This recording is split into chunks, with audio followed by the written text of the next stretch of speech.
बात को समझना जरूरी है कि एक विचारधारा को क्या वहां थोपने की कोशिश हो रही है। पंकज जी, ये गंभीर सवाल कांग्रेस आपसे पूछ रही है, ये गंभीर आरोप आप पर है कि आखिर इसकी जरूरत क्यों पड़ी है। आखिर आरएसएस का जो पैमाना है और आरएसएस की जो सोच है उसको किताबों में रखने की जरूरत क्यों पड़ रही है।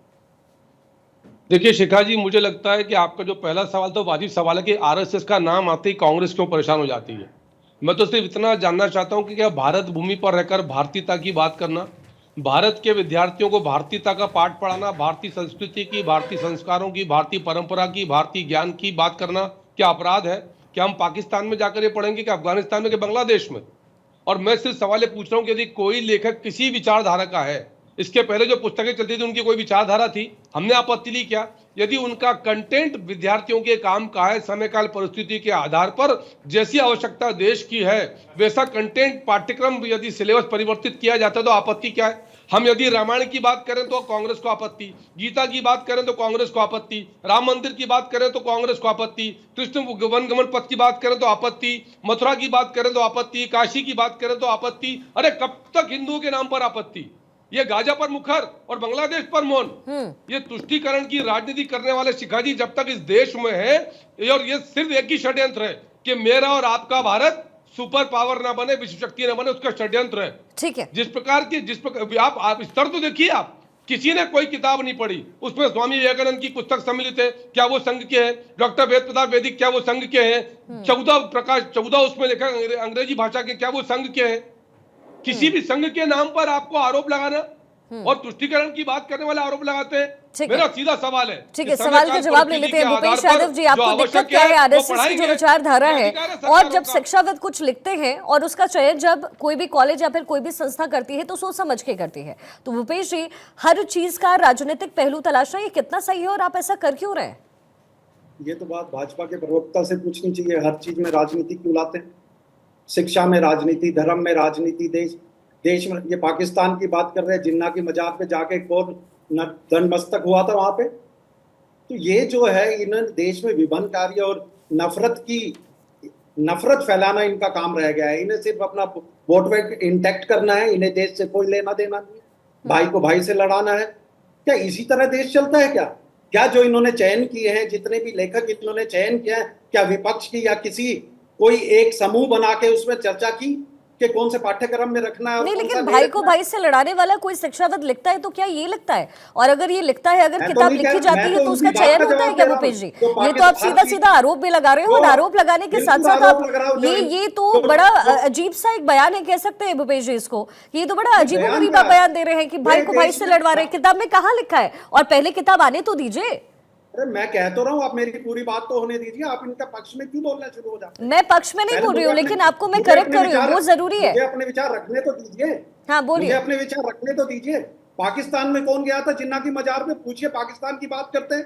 बांग्लादेश के हिंदुओं के साथ कौन नहीं खड़ा है? राम मंदिर का कौन विरोध कर रहा है? कांग्रेस का एक स्टैंड था, सुप्रीम कोर्ट जो फैसला करेगा मान्य होगा। राम मंदिर का राजनीतिकरण, हिंदुओं को आतंकवादी कौन बोलता है यादव जी? हिंदुओं को आतंकवादी कौन बोलता है? आईएसआई की तुलना हिंदू धर्म से कौन करता है? आपकी पार्टी के लोग है ना। अरे यादव जी, दिग्विजय सिंह जी को पहचानते हैं क्या? भूपेश जी, दिग्विजय सिंह जी को जानते हैं, जो हिंदू धर्म को, भगवा को आतंकवाद कहते हैं? शिखा जी, ये पूछिए भूपेश जी से कि दिग्विजय सिंह जी को पहचानते हैं? दिग्विजय सिंह जी को पहचानते हैं क्या आप, जो हिंदुओं को आतंकवादी, भगवा को आतंकवाद कहते हैं, जो राम मंदिर का, राम नाम का, रामकाज का विरोध करते हैं? पूछे ना। और पुस्तक पढ़ी नहीं आपने, आपत्ति शुरू कर दी। अरे पुस्तक तो पढ़ो अच्छा, भूपेश जी। भूपेश जी को अपनी बात सर जरा पूरी कर दीजिए। भूपेश जी, मेरा सवाल सिर्फ इतना था आपसे कि अभी तो आरएसएस को लेकर के और उनकी विचारधारा की बात सामने आई है, किताब अभी बनकर तैयार नहीं है, उसके बारे में अभी विश्लेषण भी नहीं हुआ है, तो फिर इसको पॉइंट आउट करके इसमें सियासी रंग देने की जरूरत क्यों पड़ रही है कांग्रेस को? सवाल मेरा इतना सही है। शिखा जी, मैं जानना चाहता हूँ, आरएसएस क्या पंजीकृत संस्था है? क्या एक ऐसी संस्था है जो पंजीकृत है, जिसके लोग जाते हैं, जिसकी लिस्ट है कि उसके कौन कार्यकर्ता है, कौन नहीं है? जब कुछ ऐसी बात होती है तो ये लोग कह देते हैं हमारा इनसे कोई लेना देना नहीं है। वैसे देश भी यही चलाएंगे, सरकार भी यही चलाएंगे, सारे काम मंत्रालयों में इन्हीं के लोग होंगे। तो संघ का डेफिनेशन क्या है? संघ चाहता क्या है? अगर ये इतने शुद्ध हैं, पवित्र हैं, तो अपनी संस्था को पंजीकृत कराएं। खुल के मैदान में आए। ये भारतीय जनता पार्टी की राजनीतिक विंग है, क्यों नहीं स्वीकार करते? क्यों इन चीजों से आपत्ति क्यों है, आप मुझे बताइए। ठीक है। यही भाजपा है जो 1930 में जिन्होंने यही संघ है जिन्होंने 1930 में सर्कुलर निकाला था और तिरंगे का विरोध किया था। क्यों किया था तिरंगे का विरोध? कितने दिन बाद इन्होंने अपने मुख्यालय पे तिरंगा फहराया? कौन पूछे इनसे? 1947 में ऑर्गेनाइजेशन। आपके सवाल को ही आगे बढ़ा देती हूं मैं। Professor doctor Vivek Singh, RSS विचारक भी यहाँ पर मौजूद हैं। डॉक्टर विवेक, जिस तरीके से ये बातें सामने आई है, पाठ्यक्रम में आरएसएस वेदों का जो ज्ञान होगा वो वहां पर होगा। अब जो कि सवाल इस समय कांग्रेस प्रवक्ता भी आपसे पूछ रहे हैं, बहुत सारे सवाल उन्होंने किए, इसमें तिरंगे से लेकर के तमाम बातों का जिक्र यहाँ पर हुआ है। आपको क्या लगता है ये विचारधारा जो वहां पर पाठ्यक्रम में रखी जा रही है उसके पीछे की वजह क्या है?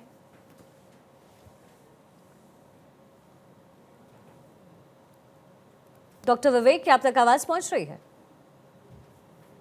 चलिए डॉक्टर विवेक को कनेक्ट करते हैं। उससे पहले समीर जी हमारे साथ मौजूद है। समीर जी, एक लंबा अनुभव आपका रहा है। अब आरएसएस को लेकर के जो बातें होती रही, महात्मा गांधी का जब असैसिनेशन हुआ उस दौरान से लेकर के तब तमाम तरह के आरोप लगाते रहे, कांग्रेस की तरफ से आरोप लगते रहे। हमारे ही देश में उन्हें पूरी तरीके से फ्री किया गया, कोर्ट की तरफ से कहा गया कि उनकी संलिप्तता भी नहीं थी, तमाम तरह की बातें होती रही आरएसएस की को लेकर के। आरएसएस पूरी तरीके से फ्री होकर के सामने आया। अब अगर उसकी विचारधारा को पाठ्यक्रम में शामिल किया जाता है तो आपको क्या लगता है कौन कौन से वो पॉइंट्स हैं जो आरएसएस हमेशा आगे रखता रहा है? मुझे जहां तक लगता है सनातन ये तो पक्षधर हमेशा रहा, इसकी बातें होंगी। तो अगर ये तमाम बातें होती है, शिक्षाविद अगर ये लिखते हैं तो इसमें दिक्कत क्या है?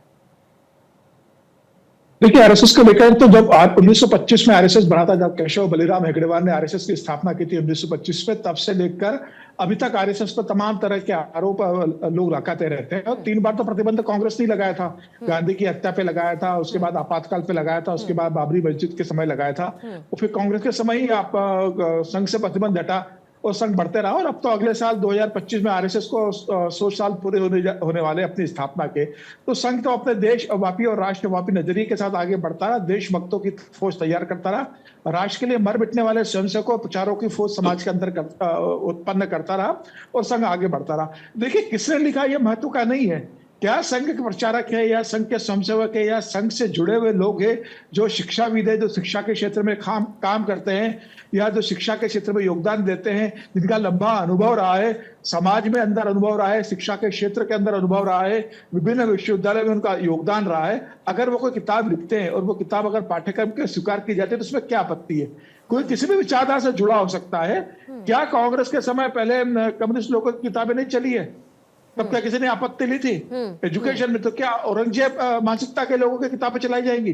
जब राष्ट्रवादी विचारधारा के लोग राष्ट्रभक्ति से भावनाओं से लिखी हुई किताबें, जिसमें समाज को जोड़ने की बात हो, जिसमें देश को आगे ले जाने की बात हो, युवाओं में संस्कार देने और चारित्रिक निर्माण की बात हो, युवाओं को एक पॉजिटिव थॉट देने की बात हो अगर किताब में, तो उसको स्वीकार करने में क्या अर्ज है? और मैं तो आपको एक महाराष्ट्र का उदाहरण देता हूँ। महाराष्ट्र में जब गोपीनाथ मुंडे उप मुख्यमंत्री थे और नारायण राणे मुख्यमंत्री थे, उस समय एक शिक्षा विभाग ने आरएसएस के प्रचारक की किताब को स्वीकार किया था। समीर जी, फिर ये विपक्ष जो विरोध कर रहा है उसकी वजह आपको क्या लग रही है? तमाम बातों का आपने जिक्र किया, बैन कांग्रेस के ही टाइम में लगा, उनके ही समय पे हटा भी, तो फिर इसकी वजह क्या है? क्या है इसके पीछे मंशा? उन्होंने उसे कंटिन्यू किया। विलासराव देशमुख ने कहा कि इस किताब में कुछ भी आपत्तिजनक नहीं है, हम इसे क्यों हटाते हैं? उसे कंटिन्यू किया कांग्रेस की विलासराव देशमुख सरकार ने। तो आप कंटेंट देखिए ना, कंटेंट अगर काम का है तो आप उसे इस्तेमाल कीजिए। तो मैं वही सवाल आपसे पूछ रही हूँ, उसके पीछे की फिर मंशा क्या है? सिर्फ राजनीतिक मंशा है इसका मतलब? देखिए, जहां संघ का नाम आ गया तो तुरंत कांग्रेस को लगता है कि संघ का नाम आ गया मतलब अब शिक्षा को ये कंट्रोल करेंगे, ये समाज को कंट्रोल करेंगे, जैसे सनातन धर्म को कंट्रोल करेंगे।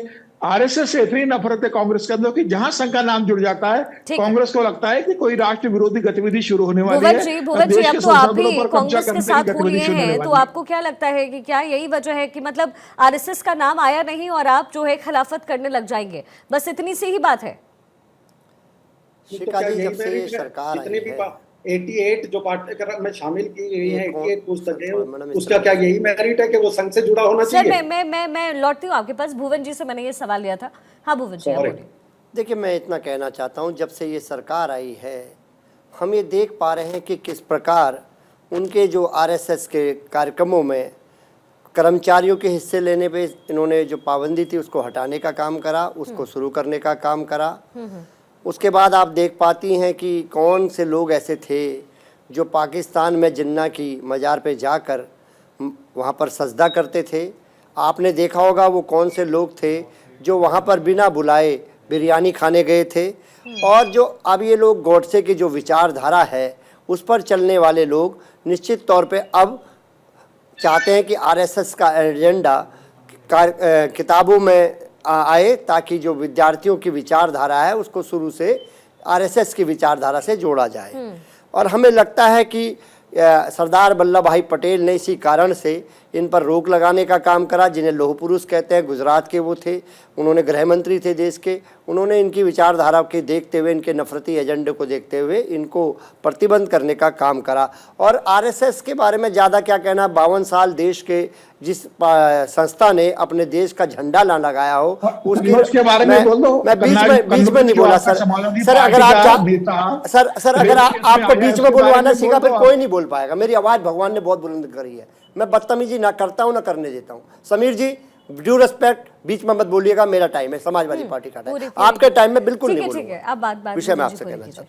तो मैं निश्चित तौर पे कहना चाहता हूँ, आज जिनको मौका मिला है और ये चाहते हैं कि जो बच्चों पे के जैसा इनका पूरे देश में एजेंडा चल रहा है नफरत फैलाने का, बच्चों के मस्तिष्क में अभी से आरएसएस की विचारधारा डालकर उनका जो भारत का जो सेकुलर फॉर्म है उसको तोड़ दिया जाए, ये इनकी चेष्टा है। लेकिन इस देश का जो लोकतंत्र है, जिसकी एक उन्होंने हत्या करने की कोशिश करी चंडीगढ़ में, पूरा तो सुप्रीम कोर्ट बीच में आ गया, वरना ये तो चाहते थे कि चुनाव भी ना हो।